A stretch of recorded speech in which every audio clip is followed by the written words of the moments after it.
Hi everyone, this is from SEBI IAS Academy. இன்னைக்கு நம்ம Dinamani news பேப்பர்ல இருக்கக்கூடிய கரண்ட் அஃபேர்ஸ் பார்க்கலாம். ஸோ ஃபர்ஸ்ட் பார்த்தீங்க அப்படின்னா உச்ச நீதிமன்ற நீதிபதிகள் எண்ணிக்கை 38 உயர்வு, குடியரசுத் தலைவர் முர்மு ஒப்புதல். ஸோ இந்த டாபிக் பார்த்தீங்க அப்படின்னா குரூப் 1 மெயின் சிலபஸ் பேப்பர் 3 பாலிட்டியில் வந்து சுப்ரீம் கோர்ட்டில் கவர் ஆகும். ஸோ உச்ச நீதிமன்ற நீதிபதிகளின் எண்ணிக்கையை அதிகரிக்கக்கூடிய அந்த அதிகாரம் பார்த்தீங்க அப்படின்னா ஆர்டிகல் 124 சப்கிளாஸ் 1 அடிப்படையில் பாராளுமன்றத்திற்கு வந்து வழங்கப்பட்டிருக்கு. ஸோ சுப்ரீம் கோர்ட்டில் பார்த்தீங்க அப்படின்னா ஜட்ஜஸ்னுடைய எண்ணிக்கையை வந்து உயர்த்தணும் அப்படின்னா அதற்கான சட்டம் பார்த்தீங்க அப்படின்னா பாராளுமன்றம் தான் அதற்கான சட்டத்தை வந்து கொண்டு வர முடியும். ஸோ அதற்காக பார்த்தீங்க அப்படின்னா சுப்ரீம்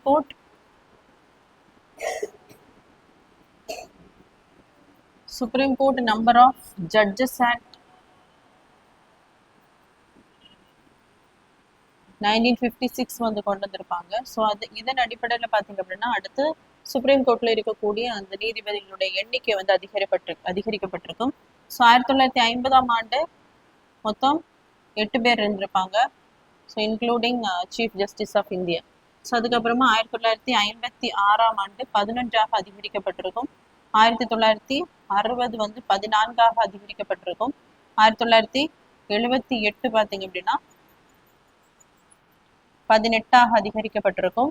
1986ஆம் ஆண்டு 26ஆக அதிகரிக்கப்பட்டிருக்கும். அடுத்ததா 2009ஆம் ஆண்டு 31ஆக அதிகரிக்கப்பட்டிருக்கும்.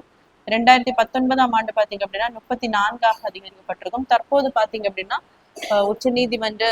உச்சநீதிமன்ற நீதிபதிகளுடைய எண்ணிக்கை வந்து 38ஆக அதற்கான அந்த அமெண்ட்மெண்ட் வந்து இந்த சட்டத்துல வந்து அமெண்ட்மெண்ட்டை கொண்டு வந்திருக்காங்க பார்லிமெண்ட். அதற்காக பார்த்தீங்க அப்படின்னா நம்மளுடைய குடியரசுத் தலைவர் முர்மு அவர்கள் ஒப்புதல் வந்து அளிச்சிருக்காங்க. இதே நம்ம ஹைகோர்ட்டை பார்த்தோம் அப்படின்னா அதற்கு ரிலேட்டடான ஆர்டிகல் 268. ஸோ ஒரு ஹைகோர்ட்ல வந்து ஜட்ஜஸ்னுடைய எண்ணிக்கையை வந்து அதிகரிக்க வேண்டும் என்றால் அதற்கான உரிமை பார்த்தீங்கன்னா பிரசிடென்ட்டுக்கு வந்து வழங்கப்பட்டிருக்கு. ஸோ அவர் தான் என்ன பண்ணுவாருன்னா அந்த டைம் டு டைம் ஹைகோர்ட்ல இருக்கக்கூடிய ஜட்ஜஸ்னுடைய எண்ணிக்கையை வந்து அதிகரிப்பாங்க.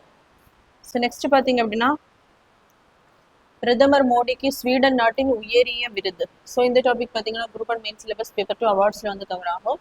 ஸோ நம்மளுடைய பிரைம் மினிஸ்டர் மோடிக்கு பார்த்தீங்க அப்படின்னா ஸ்வீடன் நாட்டின் உயரிய விருதான the Royal Order of the Polar Star degree commander grand cross அப்படிங்கிற அந்த விருது வந்து வழங்கப்பட்டிருக்கு. ஸோ இது அவருக்கு கிடைக்கக்கூடிய 31வது சர்வதேச விருது. ஸோ நெக்ஸ்ட் பார்த்தீங்க அப்படின்னா ஆனைமங்கலம் செப்பேடுகளை தஞ்சை சரஸ்வதி மகால் நூலகத்தில் பாதுகாக்க வேண்டும். ஸோ 11ஆம் நூற்றாண்டை சேர்ந்த ஆனைமங்கலம் செப்பேடுகளை பார்த்தீங்க அப்படின்னா நெதர்லாந்துல இருக்கக்கூடிய அந்த லெய்டன் லைப்ரரியில வந்து வச்சிருந்திருப்பாங்க. ஸோ தற்போது பார்த்தீங்க அப்படின்னா அது வந்து இந்தியாவுக்கு வந்து வழங்கப்பட்டிருக்கு. ஸோ அதுல இருக்கக்கூடிய அந்த முத்திரை பார்த்தீங்க அப்படின்னா ராஜேந்திர சோழனுடைய முத்திரையுடன் கூடிய வெண்கல வளையத்தால் பிணைக்கப்பட்ட சோழர் காலத்தினுடைய அந்த 21 செப்பேடுகள் வந்து கிடைக்கப்பட்டிருக்கு.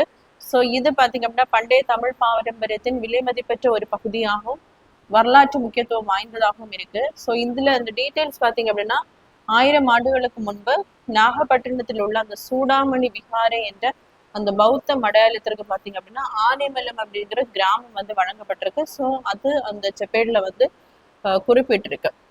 ஸோ இதுல பார்த்தீங்க அப்படின்னா வழங்கினவர் யார் அப்படின்னா முதலாம் ராஜராஜ சோழனால் வழங்கப்பட்டிருக்கு. ஸோ அதுல இருக்கக்கூடிய முத்திரை பார்த்தீங்க அப்படின்னா ராஜேந்திர சோழனுடைய முத்திரை. ஸோ இது 1862 முதல் நெதர்லாந்துல இருக்கக்கூடிய அந்த லைடன் பல்கலைக்கழகத்துல வந்து வைக்கப்பட்டிருந்து. ஸோ இதுல இருக்கக்கூடிய அந்த எழுத்துக்களை பார்த்தீங்க அப்படின்னா தமிழ் மற்றும் சமஸ்கிருதத்துல இருக்கு. அதே மாதிரி சோழ பேரரசினுடைய அந்த கடற்படை வலிமை கடல் வழி வர்த்தகமும் இந்த செப்பேடுகள்ல வந்து குறிப்பிட்டிருக்கு. நெக்ஸ்ட் பார்த்தீங்க அப்படின்னா இந்தியாவில் செயற்கைக்கோள் தயாரிப்பை தொடங்கும் ICEOE நிறுவனம்.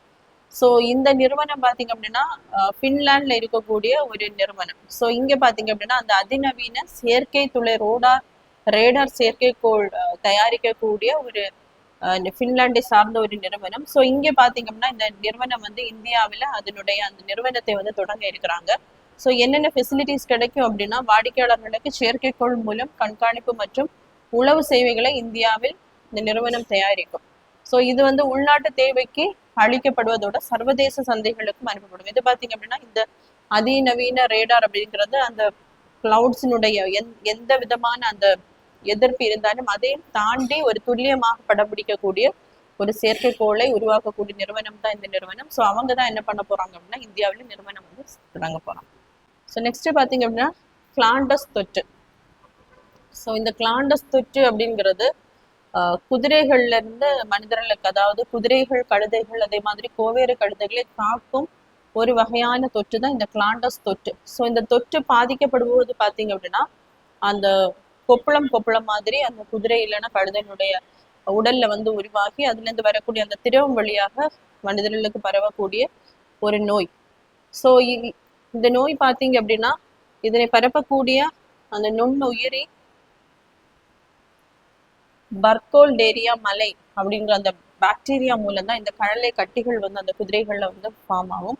ஸோ 20ஆம் நூற்றாண்டுல பாத்தீங்க அப்படின்னா இந்த முதல் உலக போர் நடைபெற்ற போது இந்த வகை பாக்டீரியாவை ஒரு பயோ வெப்பனா யூஸ் பண்ணிருக்காங்க. இந்த பயோ வெப்பனா யூஸ் பண்ணும்போது இந்த பாக்டீரியா வந்து குதிரையை தான் என்ன பண்ணுவாங்க மோஸ்டா அந்த டைம் வந்து வீரர்களுக்கு அந்த ஒரு போருக்காக பயன்படுத்துவாங்க. ஸோ இதை பயோ வெப்பனா யூஸ் பண்ணும்போது அது என்ன பண்ணுவோம்னா குதிரையை தாக்கி சீக்கிரம் அந்த குதிரை வந்து அழைந்து விடும். ஸோ அதற்காக தான் இதை என்ன பண்ணிருக்காங்கன்னா பயோ வெப்பனா யூஸ் பண்ணிருக்காங்க.